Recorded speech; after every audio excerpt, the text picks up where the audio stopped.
আমি বলছি 30,000 টাকা দাও, যদি না পারি অন্তত এটা আমি তোমাকে ফেরত দিতে পারবো।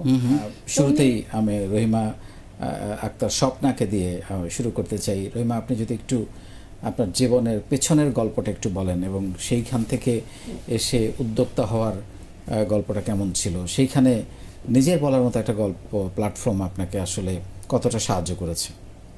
আসসালামু আলাইকুম স্যার। আজকে এখানে এসে বসতে পেরেছি, এটা আমার জন্য অনেক আবেগপ্রবণের একটা সময় মুহূর্ত। তো এই অনুষ্ঠানে যারা যেখান থেকে যুক্ত হয়েছেন আমি সবাইকে আমার সালাম জানাচ্ছি, এবং দেশের বাইরেও আমার অনেক ভাই বোনেরা এই অনুষ্ঠান দেখছে, তাদের প্রতিও আমি কৃতজ্ঞ। এছাড়াও যেহেতু এটা ভাষা আন্দোলনের মাস, সকল ভাষা শহীদদের প্রতি বিনম্র শ্রদ্ধা জানিয়ে আজকে শুরু করছি। স্যার, আমি রহিমা আক্তার স্বপ্না। আপনি আমাকে দায়িত্ব দিয়েছেন গাজীপুর সদর উপজেলার। আমি সদর উপজেলায় ভলেন্টিয়ারিং কাজ করছি দীর্ঘ প্রায় 1 বছরের বেশি সময় ধরে। স্যার, এর আগে আমার উদ্যোক্তা হওয়ার স্বপ্নটা আসলে ছিল একটু ভিন্ন রকমের। আমি চাকরি করব না, এটা আমার আগে থেকে একটু প্ল্যান ছিল, বা আমার হাজবেন্ডও তেমন একটা পছন্দ করতো না, যেহেতু আমি মেয়ে মানুষ। তার মধ্যে তার 2টা পেশা একটু পছন্দ ছিল, যে একটা শিক্ষকতা করা আর একটা ছিল হচ্ছে যে আমি ডাক্তার হই, এরকম, যাতে গ্রামের মানুষকে। স্যার, আমি গ্রামে নাটোরে থেকে প্রাইমারি এবং হাই স্কুল পাশ করার পরে আমার বিয়ে হয়ে যায়। এসএসসি পরীক্ষার পরেই আমার বিয়ে হয়ে যায় 97-তে, তখন রেজাল্ট হয়নি। তারপর যখন আমি ফার্স্ট ডিভিশনে পাশ করলাম, আমার হাজবেন্ড খুব খুশি হলো যে না, খুব ভালো রেজাল্ট করছে গ্রামের একটা স্কুল থেকে। তো আমার বাবা আসলে একজন মধ্যবিত্ত, যার কারণে তাড়াতাড়ি, আর গ্রামের মানুষ তো ভাবছে মেয়ে অনেক তাড়াতাড়ি বিয়ে দিতে হবে, এরকম তাড়াতাড়ি বিয়ে হয়ে যায় আমার অল্প বয়সে। পরে স্যার আমার হাজবেন্ড আমার পড়ালেখাটা কন্টিনিউ রাখে, এবং ওই সময় স্যার আপনি জানেন 2000 সালে তখন কম্পিউটারের একটা সফটওয়্যার একটা প্রোগ্রাম শিখতে অনেক টাকা লাগতো। 1000 টাকা করে আমি একটা প্রোগ্রাম তখন শিখছি, মাইক্রোসফট ওয়ার্ড। এগুলো সম্পূর্ণ স্যার আমার হাজবেন্ড আর কি খুব উৎসাহ নিয়ে শিখিয়েছে।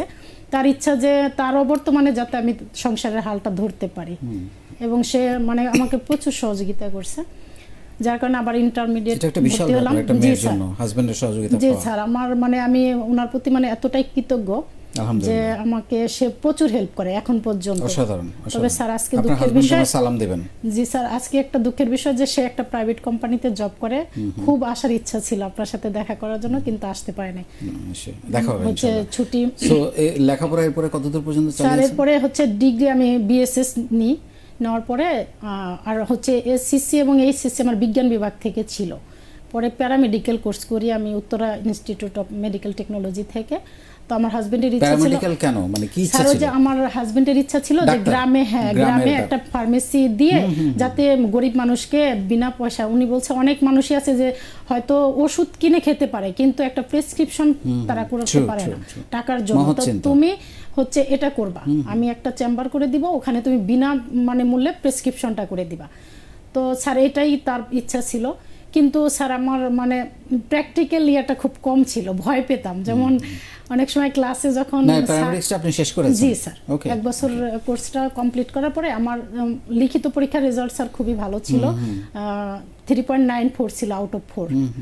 তো তারপরে হচ্ছে আমার শুরু করেছিলেন এই কাজটা, যেটা আপনার হাজবেন্ড চাইছিল? শুরু করিনি, মাঝে একটু সময় গিয়েছে স্যার। আমি একটা হচ্ছে যে একটা প্রাইভেট স্কুলে জব করতাম। আমার ছোট ছেলেটা যখন স্কুলে ভর্তি করলাম, ওখানে বসে থাকতাম। তো সব গার্জিয়ানরা এবং ওখানকার টিচার যারা ছিল তারা বললো যে আপনি তো শিক্ষিত মানুষ এবং স্মার্ট আছেন, আপনি ঢুকে যান আমাদের স্কুলে, যেহেতু শিক্ষিকা নিবে, আর বাচ্চাদের জন্য মহিলা টিচার ভালো হয়, আপনি জানেন প্রাইভেট স্কুলে মহিলা টিচারের সংখ্যা বেশি। ওখানে স্যার আমি 5 বছর শিক্ষকতা করি, এই কারণে আমার এইটা আবার পিছনে চলে যায়। যাওয়ার পরে আমি চিন্তা করলাম যে যেহেতু আমার স্যার প্র্যাকটিক্যাল কাজটা তো করতে হবে, যে অনেক সময় ব্লাড নিতেও আমার হাত কাঁপতো যখন ক্লাস হইতো, ব্লাড নিতেও। হ্যাঁ, এটা আর মনে হতো কি যে আমি একটা কাজ ভুল করলে ঠিক করতে পারবো অন্য কাজ, কিন্তু একটা মানুষকে যদি আমি ভুল ট্রিটমেন্ট দেই, জীবন মরণের ব্যাপার। আমার এই মাথায় এটা আসার পরে স্যার আমার এটা না আর আগাইনি। তারপরে স্যার আমি এই বিজনেসের দিকে। আপনি শিক্ষকতা করেছেন কোথায়? নাটোরে? জি না স্যার, উত্তরাতে। ঢাকায়? জি স্যার, আমার বিয়ের পরের দিন থেকে আমি ঢাকায়। ওকে। তো শিক্ষকতা ছেড়ে দিলেন, তারপরে এই উদ্যোক্তা হওয়ার ভূত কবে মাথায় ঢুকলো? স্যার এটা ঢুকলো হচ্ছে গাজীপুরে আসার পরে, যখন আমার এই ছেলেরা একটু বড় হয়ে গেল তখন দেখতাম যে অনেক ভাবিরা পুরা স্কুলে বিজনেস করতো, যে বসে গল্প করে এর ভিতরে 3 পিস নিয়ে ইয়া করতো। হঠাৎ করে স্যার আমি আমার হাজবেন্ডের সাথে এটা শেয়ার করি যে আমি এটা উনি প্রথমে রাজি হচ্ছিল না, তারপরে আমি অনেক রিকোয়েস্ট করি 30,000 টাকা, আমি বলছি 30,000 টাকা দাও, যদি না পারি অন্তত এটা আমি তোমাকে ফেরত দিতে পারবো। তো উনি আসলে পছন্দ করতেছিল না বিষয়টা, যে আমি এরকম একটা পজিশনে চাকরি করি। আলহামদুলিল্লাহ উনি স্যার একটা প্রাইভেট কোম্পানিতে এজিএম হিসেবে আছে। মাশাআল্লাহ, মাশাআল্লাহ। তো তারপরে আমি বলছি যে দেখো এখানে তোমার পরিচয় তো আর কেউ ইয়ে করবে না, এখানে আমাকেই সবাই চেনে যে আমি রায়হান। আমার ছেলেরাও চাচ্ছিল না, ছেলেরা বলতেছে আম্মু তুমি কখনো স্কুলে বলবা না যে রায়হানের আম্মু 3 পিস, মানে এটা ওরাও একটু লজ্জা বোধ। আমি বলছি না আমি স্কুলে কখনো যাব না, এগুলো নিয়ে বাসায় থেকেই করব।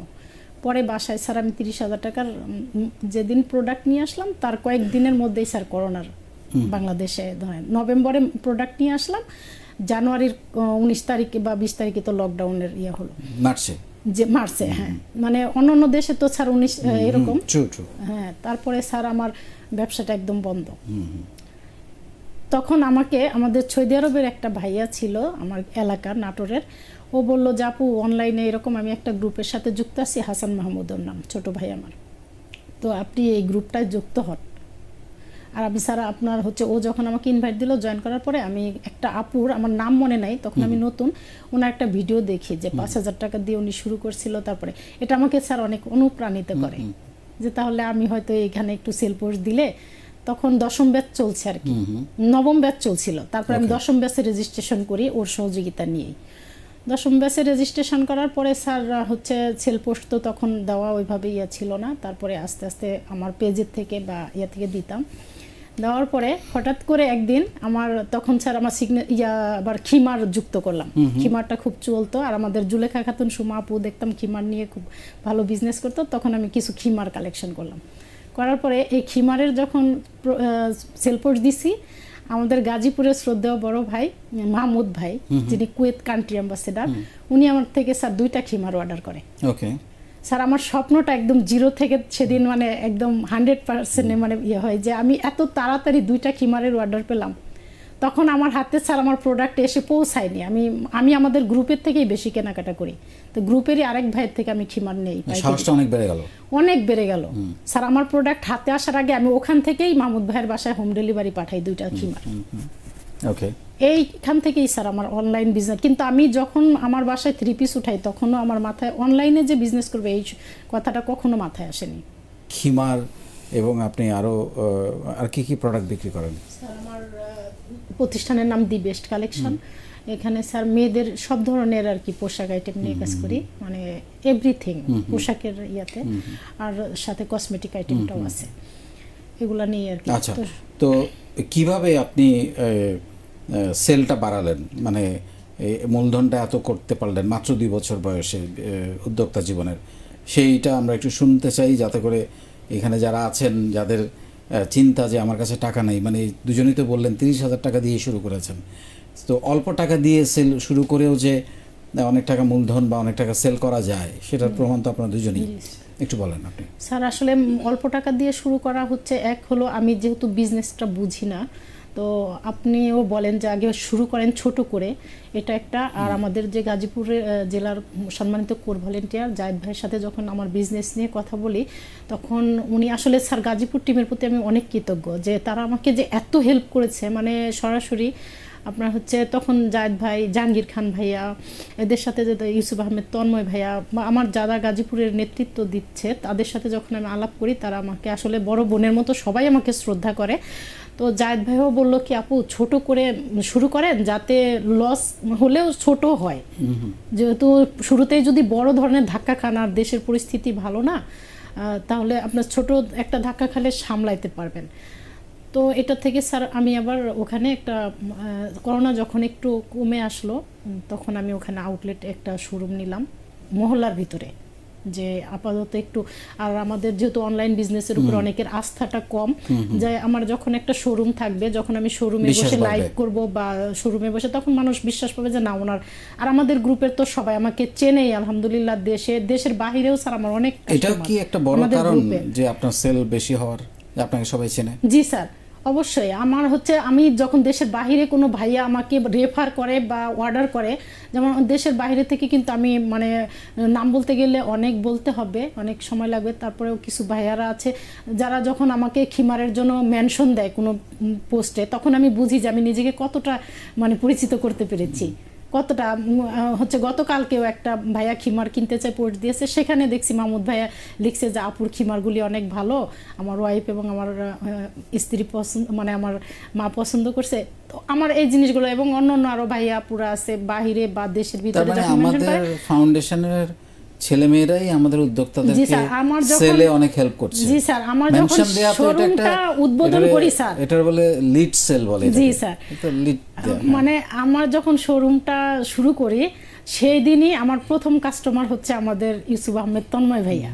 তাহলে স্যার এখানে আবার যখন আমরাই ভাইয়া ক্রেতা, আমরাই আমরা বিক্রেতা। জি স্যার, এবং জায়েদ ভাইয়া গাজীপুরে গেলে অবশ্যই ভাবির জন্য এবং বাচ্চাদের জন্য আমার ওখান থেকে কিছু না কিছু নিয়েই আসে। তো এগুলো আমার স্যার এক্সট্রা পাউন্ড না, আপনার আমাদের এই ফাউন্ডেশন থেকে ধরেন মহল্লার ভিতরের কাস্টমার সেগুলো তো আছে। ইভেন আমি এখন কিন্তু স্যার তেমন একটা সেল পোস্ট দেওয়ার সময় পাই না, কিন্তু তারপরেও দেখি আমি সেল পোস্ট না দিলেও যার যেটা প্রয়োজন আমাকে ইনবক্সে নক করে, আপু আমার এটা প্রয়োজন, আপনার কাছে কি কি আছে একটু কাইন্ডলি ছবি যদি পাঠাইতেন। আমি স্যার অবাক হয়ে যাই যে দেখা গেছে গ্রুপে তো অনেকেই নতুন এসে সেল পোস্ট দিচ্ছে। আমি গতকালকে আমাদের সেশন মিটআপে এটা বলছি যে আপনারা হয়তো ভাবেন আপু তো এতটা অ্যাক্টিভ না এখন, কিন্তু আমি একটা সময় চরম অ্যাক্টিভ ছিলাম। আর আজকে আমার যে পাওনা, গতকালকে আমার একটা মাদারীপুরে একটা ব্যাগ চলে গেছে, আমার স্যার ডেনিম কাপড়ের ব্যাগ আছে যেটা আমাদের নিজস্ব প্রোডাক্ট ছিল, এখন অফ আছে আপাতত। আচ্ছা আচ্ছা। আমার হাজবেন্ডের চাকরির পাশাপাশি সময় দিতে পারে। এখন হাজবেন্ড কি বলে? এখন স্যার ও খুব তো খুশি? আমাকে খুব মানে সহযোগিতা করে, খুশি যে না, আর ওর আগে থেকে একটা কনফিডেন্স ছিল যে আমি পারবো, কারণ স্যার আমি যখন যে কাজ করেছি আমার মানে খুব দায়িত্ব নিয়ে আমি করি, এটা আমার ছোটবেলার থেকে একটা মানে টেন্ডেন্সি যে আমি এটা যেহেতু করব ভালো করে করব, এটা ওর একটা মানে ইয়ে আছে, কনফিডেন্স আছে আমার উপরে যে না ও পারবে, যার কারণে রিস্ক নিতে পারে। আর স্যার আজকে যে আমি দি বেস্ট কালেকশনের টেইলার্স শুরু করেছি, দেখেন কোনো কাজই আসলে অবহেলা মানে না। আমি যখন আমার বিয়ে হয় আমার নিজের মানে টুকিটাকি কাজের জন্য আমার হাজবেন্ড তখন প্যাটার্ন মাস্টার ছিল, একটা গার্মেন্টসের প্যাটার্ন মাস্টার ছিল, ওর কাছ থেকে আমি জাস্ট একটু শিখছিলাম যে আমাকে একটু শেখাও যাতে বাইরে টেলার্স আমার কাপড়গুলি সেলাই করতে না। স্যার আজকে এটা আমাকে যে এত বড় মানে কাজে লাগছে, এখন আমার টেলার্সে 4 জন লোক কাজ করে, আমি এগুলো ইয়া করে দিই। কোন শিক্ষাই বিফলে যায় না। জি স্যার, এটা আগামীতে আপনি স্বপ্ন নিজে কি স্বপ্ন দেখে আগামী দিনে 5 বছর 10 বছর পরে নিজেকে কোথায় দেখতে চায়? স্যার আগামী আসলে আমার স্বপ্নটা হচ্ছে, স্বপ্ন তো স্যার ছোট করে কেউ দেখে না, আমার সামনে স্বপ্ন আছে যে আগামী 10 বছর পর আমার দি বেস্ট কালেকশনটা আমি একটা উৎপাদনমুখী প্রতিষ্ঠানে রূপান্তরিত করতে চাই, এবং সেটা আমার নিজের জায়গায় যদি হয় স্যার আমি খুবই মানে এটা আমার চেষ্টা থাকবে যে সেটা আমার নিজের জায়গায় হবে। আর আপনি বলেছেন যে শুধু নিজ একটা কাজ করার জন্য আপনার জন্ম হয়নি, বা আমার একার চিন্তা করলে তো স্যার হবে না, আমি চাই আমার প্রতিষ্ঠানে অনেক মানুষকে আমি চাকরি দিব, এটা আমার একটা ইয়া। এখন যেহেতু 4 জন করছে, আরও যাতে 40 জন করতে পারে, একসময় 400 জন করতে পারে, এটা আমার একটা স্বপ্ন যে আমার প্রতিষ্ঠানটা একটা উৎপাদনমুখী প্রতিষ্ঠানে মানে আমি রূপ দেব। এখন স্যার আমি একা তো, এই জন্য ছেলেরাও লেখাপড়া করে, হাজব্যান্ড চাকরি করে, আমি এখন বড় কিছু করতেছি না। সামনে ইনশাল্লাহ স্যার আপনি দোয়া করবেন, আমার ইচ্ছা আছে যে এটা একটা বড় প্রতিষ্ঠানে রূপ নেবে। Thank you very much. আপা লাস্ট 1 মিনিটে আপনি যদি কিছু বলতে চান, আমরা একদম শেষ। স্যার আসলে নিজের বলার মতো একটা গল্প ফাউন্ডেশনে এসে তোফায়েল ভাইয়ের মতোই আমি বলতে চাই স্যার, আগে মানে একজন দেখা গেছে কথা বলতে অনেক সমস্যা হতো কারোর সামনে, এখন এটা যেমন ভালো আর কি হয়েছে, অনেকটাই উন্নতি হয়েছে, কথা বলতে পারি। আর সবচেয়ে বড় কথা স্যার, আমি শুধু মানে যে এখানে এসে মানে উদ্যোক্তা হওয়ার পাশাপাশি যে কিছু ভলেন্টিয়ারিং কাজ করার যে সুযোগ পাচ্ছি, এটা আমার কাছে সবচেয়ে ভালো লাগে, যে হয়তো আমি বিচ্ছিন্ন থাকলে এটা করা হতো না। আমি এই গ্রুপে যখন যুক্ত হই 10ম ব্যাচে করোনার সময়, তখন নাটোরে আমরা স্যার 70 জন পরিবারকে এই করোনাকালীন সময়ে খাদ্যদ্রব্য বাসায় গিয়ে পৌঁছাই দিলাম। তো এই যে এটা স্যার, কিন্তু আমি যদি বিচ্ছিন্ন থাকতাম তাহলে হয়তো এটা করা হতো না। গাজীপুরে থেকেও স্যার আমরা দেখা গেছে বন্যার্তদের পাশে দাঁড়িয়েছি, দিন আনে দিন খায় কর্মসূচি করেছি, এতিমখানায় খাদ্য দিয়েছি, এরকম অনেক, একজন দুস্থ মহিলাকে আমরা সেলাই মেশিন প্রদান করেছি।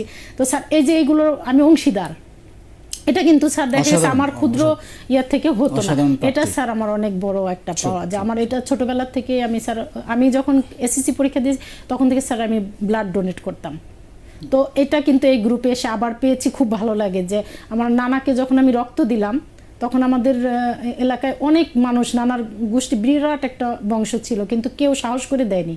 আমি মাত্র এসএসসি পরীক্ষা দিয়েছি, আমি দিয়েছি, তখন থেকে স্যার আমি স্টুডেন্টকালীন সময় অনেকবার ব্লাড দিয়েছি। অসাধারণ।